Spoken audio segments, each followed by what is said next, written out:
নমস্কার, আশা করছি আপনারা সবাই ভালো আছেন, সুস্থ আছেন। আমি শালমলী চ্যাটার্জি, কনসালটেন্ট সাইকোলজিস্ট এবং স্পেশাল এডুকেটর। আজকে আমার ভিডিওটা আমি একটা গল্প দিয়ে শুরু করছি। তো আমাদের গল্পের নায়কের নাম জন। তার স্কুলে কিছু সমস্যা হচ্ছে, তার পড়াশোনা করতে কিছু অসুবিধা হচ্ছে, তার বন্ধুদের সাথে কিছু সমস্যা হচ্ছে। সেখান থেকে তার মধ্যে একটা অ্যাংজাইটি কাজ করছে, বা অ্যাংজাইটিকে যদি আমি বাংলা ভাষায় বলি সেটা হচ্ছে চিন্তা।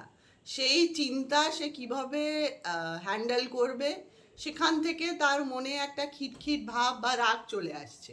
এখন সেই রাগটা কমানোর জন্যে সে নিজেকে সেলফ হার্ম করছে। এখন সেলফ হার্ম মানে কি? সেলফ হার্ম হচ্ছে একটা অ্যাক্ট যেখানে আমরা নিজেকে ডেলিবারেটলি কষ্ট দেওয়ার চেষ্টা করি। সেটা কিছু জিনিসের সাহায্যে, কেটে হোক বা জ্বালিয়ে হোক বা নিজেকে মেরে হোক, সেখান থেকে ওই জিনিসগুলো করে আমার কোথাও গিয়ে একটা কামনেস আসছে, যে আমার যদি আমি নিজেকে কষ্ট দিচ্ছি সেখানে একটা পেন হচ্ছে, সেই পেন থেকে আমার মনে হচ্ছে আমার একটু রিলিফ আসছে, যে আমি একটা সিচুয়েশন থেকে, তো এই পেনটা কোথাও গিয়ে আমাকে রিলিফ দিচ্ছে, সেখান থেকে এই জিনিসগুলো বারবার বারবার আমি করে যাচ্ছি।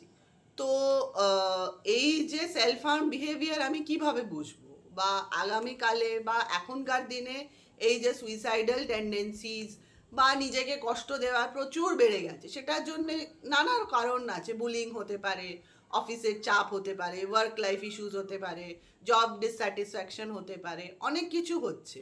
কিন্তু এই সমস্যাগুলো কেন হচ্ছে বা কিভাবে আমরা আইডেন্টিফাই করব, সেইটাই মূলত আমি এই ভিডিওতে বলবো। প্রথমত হচ্ছে যে আপনার শরীরে বা আপনার বাচ্চার শরীরে বা আপনার আশেপাশে কোনো মানুষের শরীরে আপনারা দেখছেন আনএক্সপ্লেইনড কাটস রয়েছে। সেটা চেস্টে হতে পারে, থাইজে হতে পারে, হাতে হতে পারে, পায়ে হতে পারে।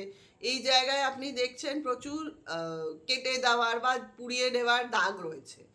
সেকেন্ড হচ্ছে যে সে সবসময় ফুল স্লিভ জামা পরছে, সে খুব গরম, যেখানে আমি আরামসে হাফ স্লিভস পরে চালাতে পারি, কিন্তু সে সবসময় হাফ স্লিভস পরছে। সে কারুর সামনে জামা চেঞ্জ করছে না, সে সবসময় একটা সেপারেট জায়গায় গিয়ে জামা চেঞ্জ করতে চাইছে। তারপর হচ্ছে তার ওভার ইটিং হয়ে যাচ্ছে, হঠাৎ করে সে খুব বেশি খেতে শুরু করছে বা খুব কম খাওয়া শুরু করছে, খাওয়া বন্ধই করে দিচ্ছে। সে খুব ঘুমাচ্ছে বা খুব কম ঘুমাচ্ছে, সারা রাত জেগে আছে, সে নিজেকে একটা ঘরের মধ্যে বন্দি করে দিয়েছে। তারপর হচ্ছে তার হঠাৎ করে রেগে যাচ্ছে, কোনো কারণ নেই, সে খিটখিট করছে, সে রেগে যাচ্ছে। কিভাবে কি সিচুয়েশন হচ্ছে, আপনি হয়তো বললেন কি খাবেন, সেখানেও সে একটা অদ্ভুত একটা আনসার দিচ্ছে। তো এই ক্ষেত্রে আমার এই যে সায়েন্সগুলো যদি আপনি আপনার বাচ্চা বা আপনার আশেপাশে আপনার প্রিয়জনের মধ্যে দেখেন, তো ইমিডিয়েটলি আই উড সাজেস্ট যে আপনি কোনো সাইকোলজিস্ট বা সাইকিয়াট্রিস্টকে ইমিডিয়েটলি কনসাল্ট করুন। কারণ দেখুন, প্রত্যেকটা লাইফ আমাদের কাছে প্রেশিয়াস। আমরা কেউই চাইবো না যে আমরা আমাদের প্রিয়জনকে হারাবো। হয়তো এটা শুধু একটা নাম্বার, সুইসাইডের যে নাম্বারগুলো বেড়ে যাচ্ছে সেটা হয়তো সেন্সেক্সের কাছে বা রিপোর্টসের কাছে শুধু একটা নাম্বার, কিন্তু যার ফ্যামিলিতে কেউ মারা গেছে তার জন্য একটা বিশাল বড় ব্যাপার, তার তো লস, সেই লসটা তো কেউ মেকআপ করতে পারবে না। তো আমার মনে হয় আমরা যদি এই সিমটমসগুলো একটু খেয়াল করি, আমার মনে হয় এগুলো আইডেন্টিফাই করা খুবই সোজা। তো আমার মনে হয়, আশা করছি যে আমি এই ডাউটসটা ক্লিয়ার করতে পেরেছি। তো আপনাদের সঙ্গে আমার খুব শিগগিরই দেখা হবে এরকমই একটা টপিক নিয়ে। So please do watch this channel and সবাই ভালো থাকবেন। ধন্যবাদ।